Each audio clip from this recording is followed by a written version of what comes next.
आखिरकार कई सालों के इंतजार की घड़ी अब खत्म हो चुकी है। अयोध्या में राम मंदिर बनकर तैयार हो चुका है और अब लोग 22 जनवरी का इंतजार कर रहे हैं, क्योंकि इस दिन का सिर्फ भारत के लोगों को ही नहीं बल्कि पूरे दुनिया भर के लोगों को इंतजार है। इस दिन रामलला की स्थापित होने वाली मूर्ति को देखकर पूरे भारतवासी झूम उठेंगे। इस दिन के बाद राम मंदिर के दरवाजे हमेशा के लिए अपने भक्तों के लिए खोल दिए जाएंगे। ऐसा कहा जाता है कि राम भगवान की इस मूर्ति को बनवाने के लिए देश के 3 सबसे बड़े मूर्तिकारों को बुलाया गया था, और जो भी भक्त इस ऐतिहासिक पल को अपनी आंखों से निहारेगा वह जीवन मरण के बंधन से मुक्त हो जाएगा। दोस्तों, यह तो आपको पता ही होगा कि 22 जनवरी 2024 को राम मंदिर में रामलाल की मूर्ति की प्राण प्रतिष्ठा होने वाली है। यह मंदिर तो बनकर भले ही क्यों न तैयार हो गया हो, लेकिन इसके निर्माण के समय कई ऐसे चमत्कार हुए हैं जिसे देखकर भारत समेत पूरा विश्व दंग रह गया है। यहाँ तक कि इन चीजों को देखकर नासा के वैज्ञानिकों ने भी अपने कान पकड़ लिए हैं, और तो और वह एक ऐसी गहरी सोच में पड़ गए हैं कि मानो उन्होंने कोई भयानक चीज देख ली हो। आज के इस वीडियो में हम राम मंदिर के बनते वक्त हुए इन चमत्कारों और रहस्यमय चीजों के बारे में आपको बताने जा रहे हैं। उनसे पहले आप सभी से अनुरोध है, अगर आप इस चैनल पर नए हैं तो इस चैनल को सब्सक्राइब जरूर करें, और प्रभु श्री राम के सच्चे भक्त होने के नाते इस वीडियो को लाइक करके कमेंट में जय श्री राम जरूर लिखें। दोस्तों, आपको हम बता दें, जब यह मंदिर निर्माण का कार्य चल रहा था तब 1200 खंभों की एक ड्राइंग तैयार करवाई गई, जिसके बाद अमेरिका से एक विशिष्ट वैज्ञानिकों की टीम को बुलाया गया ताकि वे इसका निरीक्षण करके इसमें होने वाली कमियों को दूर कर सके। लेकिन जैसे ही राम मंदिर के निर्माण के वक्त यहाँ की धरती को खोदा गया तो उस धरती से एक ऐसी वस्तु निकली जिसे देखकर सभी के होश उड़ गए। उस चमत्कारिक एवं दिव्य वस्तु ने न सिर्फ उन वैज्ञानिकों के होश उड़ाए बल्कि भारत सरकार को भी हिलाकर रख दिया, जिसके बाद तुरंत ही एक कमेटी बिठाई गई और उसकी जांच के लिए लगवा दी गई। लेकिन उसके बाद कुछ ऐसा हुआ कि वह सभी प्रभु श्री राम के भक्त बन गए।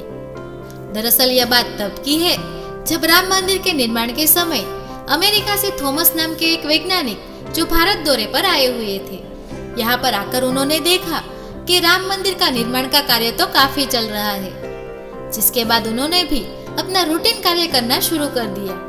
अपने काम करने के दौरान जैसे ही उनकी नजर मंदिर परिसर की तरफ गई तो वहाँ पर उन्होंने एक ऐसी जगह देखी जहाँ पर धरती नरम पड़ चुकी थी। देखने में वह धरती वहाँ की जगह से पूरी तरह से अलग थी। उसी समय थॉमस को अपने अंतरात्मा से कुछ अलग ही प्रेरणा मिलने लगी और तुरंत ही उसने अपने मजदूरों को बुलाकर वहाँ पर खुदाई करने के लिए बोल दिया। एक बार के लिए तो मजदूर भी हैरान रह गए कि ऐसी धरती पर वह खुदाई क्यों करवा रहे हैं, लेकिन मजदूरों को तो उनका ऑर्डर मानना था। वह काम पर लग गए। जैसे ही वहाँ पर खुदाई शुरू हुई, कुछ ही देर बाद उस धरती से पानी का प्रवाह बहना शुरू हो गया। उस बहते हुए पानी को देखकर खुदाई करने वाले मजदूर भी परेशान हो गए, क्योंकि पानी के अंदर खुदाई करना मुश्किल ही नहीं बल्कि नामुमकिन सा हो गया था। लेकिन जब इस पानी का सर्वेक्षण किया गया तो ऐसा पता चला कि यह पानी तो पास ही में बह रही सरयू नदी का पानी है। वे लोग कुछ समझ नहीं पाए कि यह माता सरयू का आशीर्वाद है कि वह खुद राम मंदिर के निर्माण में सहयोग दे रही है, और इस पानी ने सभी वैज्ञानिकों को एक गहरी सोच में धकेल दिया। वे सब यह सोचने में लग गए कि अगर ऐसे ही पानी निकलता रहा तो वहाँ पर एक भव्य मंदिर का निर्माण कैसे हो पाएगा, क्योंकि एक पानी वाली जगह पर मजबूत मंदिर बनाना कोई हंसी का खेल नहीं था। उस समय सभी के दिमाग में बस एक ही बात थी कि सरयू नदी का मंदिर की भूमि के नीचे मिलना कोई चमत्कार है या फिर कुदरत का कोई करिश्मा। किंतु यह कोई भी नहीं जानता था। आखिरकार जब भी कोई समाधान नहीं मिला तो सब लोग मिलकर श्री राम से प्रार्थना करने लगे, क्योंकि जाहिर सी बात थी, जब तक माता सरयू के पानी की धारा बंद नहीं होगी तब तक आगे का काम शुरू नहीं हो सकता था। लेकिन अगले ही दिन जैसे श्री राम ने उनकी पुकार सुन ली हो, माता सरयू का पानी स्वेच्छा ही बंद हो गया, और एक बार फिर से राम मंदिर के निर्माण का कार्य जोरों शोरों से शुरू हो गया। और यह इस कदर चला कि आज के दिन यह अंतिम छोर पर पहुंच चुका है, या फिर यूं कहे कि यह मंदिर बनकर तैयार हो चुका है, और आने वाले 22 जनवरी को यहाँ श्री राम की प्राण प्रतिष्ठा भी की जाएगी। यह मंदिर इतना बड़ा है कि इसे देखने के लिए भारत सरकार ने यहाँ पर एक अंतर्राष्ट्रीय हवाई अड्डा भी बनवाया है ताकि देश और दुनिया के लोग सीधे ही अयोध्या आकर इस मंदिर के दर्शन कर सकते हैं। लेकिन अब सवाल यह उठता है कि जब पुराने समय में यहाँ पर राम मंदिर हुआ करता था तो वह कैसा दिखता था और उस राम मंदिर का निर्माण आखिर किसने करवाया था।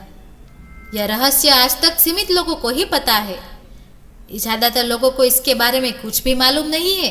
तो चलिए आज मैं इस वीडियो के माध्यम से आप सभी को बता देती हूँ कि पुराने समय में राम मंदिर का निर्माण किसने किया था और क्यों किया था। तो हमारे साथ इस वीडियो के अंत तक जरूर बने रहिएगा।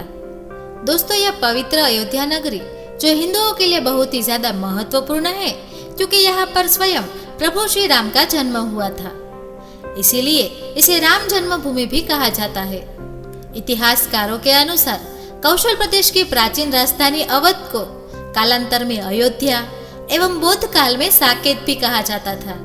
अयोध्या मूल रूप से मंदिरों का शहर भी कहा जाता है। हालांकि यह खुदाई के वक्त आज भी हिंदू, बौद्ध एवं जैन धर्म से जुड़े मंदिरों के अवशेष पाए जाते हैं।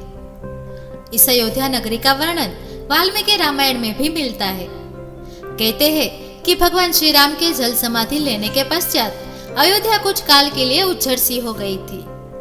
वही भगवान श्री राम के पुत्र कुश ने एक बार फिर से राजधानी अयोध्या का पुनर्निर्माण करवाया।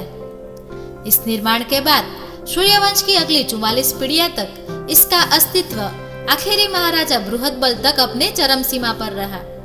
वही कौशलराज बृहदबल की मृत्यु महाभारत युद्ध में अभिमन्यु के हाथों हुई थी। महाभारत युद्ध के बाद अयोध्या फिर से उज्जड़ सी हो गई थी, मगर श्री राम जन्मभूमि का अस्तित्व फिर भी वैसा का वैसा ही बना रहा। इसके बाद यह उल्लेख मिलता है कि ईशा के लगभग 100 वर्ष पूर्व उज्जैन के चक्रवर्ती सम्राट महाराजा विक्रमादित्य एक दिन भ्रमण करते हुए अयोध्या पहुंच गए और थकान होने के कारण वह अयोध्या में सरयू नदी के किनारे एक वृक्ष के नीचे आराम करने लगे। उस समय वहां पर एक घना जंगल हुआ करता था और कोई बसावट भी नहीं थी। महाराजा विक्रमादित्य को इस भूमि में कुछ चमत्कार दिखाई देने लगे। तब उन्होंने वहां पर खोज आरंभ की और पास के जोगी व संतों की कृपा से उन्हें यह ज्ञात हुआ कि यह श्री राम की अवध भूमि है। उन संतों के निर्देश से सम्राट ने वहां पर एक भव्य मंदिर बनवाया, साथ ही साथ वहां पर सरोवर एवं महल आदि बनवा दिया। दोस्तों, ऐसा कहा जाता है कि उन्होंने श्री राम जन्मभूमि पर काले रंग के कसौटी पत्थर वाले 84 स्तंभों पर विशाल मंदिर का निर्माण करवाया था। इस मंदिर की भव्यता देखते ही बनती थी। विक्रमादित्य के बाद राजाओं ने समय समय पर इस मंदिर की देखरेख और उनमें एक शुंग वंश के प्रथम शासक पुष्यमित्र शुंग ने भी इस मंदिर का जीर्णोद्धार करवाया था। जिसके बाद यह उल्लेख मिलता है कि गुप्त वंशीय चंद्रगुप्त द्वितीय के समय और तत्पश्चात काफी समय तक अयोध्या गुप्त साम्राज्य की राजधानी हुआ करती थी। गुप्तकालीन महाकवि कालिदास ने भी अयोध्या के रघुवंश के बारे में कई बार उल्लेख किया है। इतिहासकारों के अनुसार 600 ईसा पूर्व अयोध्या में एक महत्वपूर्ण व्यापार का केंद्र भी था। इस स्थान को अंतरराष्ट्रीय पहचान तब मिली जब यह स्थान बौद्ध केंद्र के रूप में विकसित हुआ, तब इसका नाम साकेत था। और उस समय पर यहाँ पर 20 बौद्ध मंदिर भी थे तथा 3000 भिक्षु रहते थे। यह मंदिर जो हिंदुओं के लिए एक प्रमुख और भव्य मंदिर हुआ करता था और हजारों की संख्या में लोग यहाँ पर दर्शन के लिए आते थे। इसके बाद ईशा की 11वीं शताब्दी में कन्नौज नरेश जयचंद्र आया। उसने मंदिर पर सम्राट विक्रमादित्य के प्रसिद्ध शिलालेख को उखाड़कर अपना नाम लिखवा दिया। पानीपत के युद्ध के बाद जयचंद का भी अंत हो गया, जिस पश्चात भारतवर्ष पर आक्रमणकारों ने आक्रमण किया और इस आक्रमणकारियों ने काशी मथुरा के सहित अयोध्या में भी लूटपाट की और पुजारी की हत्या कर मूर्तियों को तोड़ने का क्रम जारी रखा। लेकिन 14वीं सदी तक अयोध्या में राम मंदिर को तोड़ने में कोई भी सफल नहीं हो पाया। विभिन्न आक्रमणों के बाद भी सभी झंझावातों से झेलते हुए श्री राम की जन्मभूमि पर बना यह मंदिर 14वीं शताब्दी तक बचा रहा। दोस्तों, ऐसा कहा जाता है कि 14वीं शताब्दी के बाद भी राम जन्मभूमि एवं अयोध्या को नष्ट करने के लिए कई अभियान चलाए गए, जिसके अंतर्गत 1527 से 28 में इस भव्य मंदिर को तोड़ दिया गया और उसकी जगह पर बाबरी ढांचा खड़ा कर दिया गया। कहते हैं कि मुगल साम्राज्य के स्थापक बाबर के एक सेनापति ने बिहार अभियान के समय अयोध्या में श्री राम के जन्म स्थान पर स्थित प्राचीन और भव्य मंदिर को तोड़कर वहां पर एक मस्जिद बनवाई थी, जो 1992 तक विद्यमान रही। बाबर नामा के अनुसार 1528 में अयोध्या पड़ी इस दीदार के दौरान बाबर ने मस्जिद निर्माण का आदेश दिया था। अयोध्या में बनाई गई इस मस्जिद के खोदकाम के दौरान ऐसा संकेत मिलता है, जिसमें यह उल्लेखनीय है कि जन्नत तक जिसके न्याय के चर्चे हैं, ऐसी महान शासक बाबर के आदेश पर दयाल अमीर बाकी ने फरिश्तों की इस जगह को मुकम्मल का रूप दिया। हालांकि यह भी कहा जाता है कि अकबर और जहांगीर के शासनकाल में हिंदुओं को यह भूमि एक चबूतरे के रूप में सौंप दी गई थी, लेकिन उसके बाद जब क्रूर शासक औरंगजेब आया तो उसने अपने पूर्वज बाबर के सपने को पूरा करते हुए यहाँ पर एक भव्य मस्जिद का निर्माण करवाया, जिसका नाम उसने बाबरी मस्जिद रख दिया। लेकिन अंत में बाबरी मस्जिद का भी विध्वंस कर दिया गया। इस जमीन पर कई वर्षों तक केस चलता रहा और आखिर में 2019 में यह जमीन हिंदुओं को सौंप दी गई और आज इस जमीन पर राम भगवान का भव्य मंदिर बनकर तैयार हो चुका है और 22 जनवरी को यहाँ पर प्राण प्रतिष्ठा भी की जाने वाली है। तो दोस्तों, राम मंदिर की यह जानकारी आपको कैसी लगी, कमेंट में जरूर बताएं। दोस्तों, उम्मीद करते हैं आप सभी को हमारा ये वीडियो पसंद आया होगा। वीडियो पसंद आया हो तो वीडियो को लाइक और शेयर करना मत भूलिएगा। ऐसे ही वीडियो देखने के लिए आप हमारी चैनल पौराणिक कथा को सब्सक्राइब जरूर कीजिए और देखते रहिए, जानते रहिए। धन्यवाद। जय हिंद, जय भारत।